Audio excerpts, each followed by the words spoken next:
I saw some people the other day crying, oh, I don't know, Trump has removed money.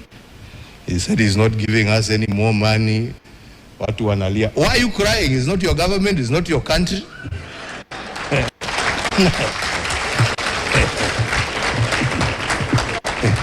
He has no reason to give you anything.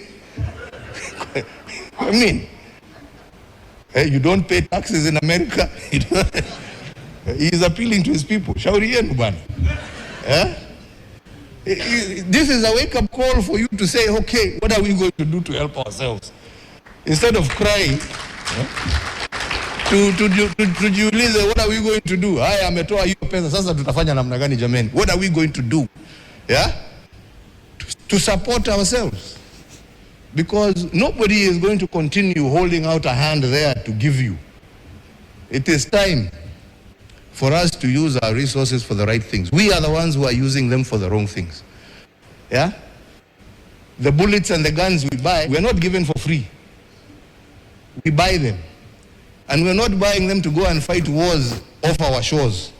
We are fighting our own people. Hapa too. Brother killing sister, sister killing brother. Over stupid things. Let us work together to bring an end to all of that and to focus ourselves on those issues that really matter for our people.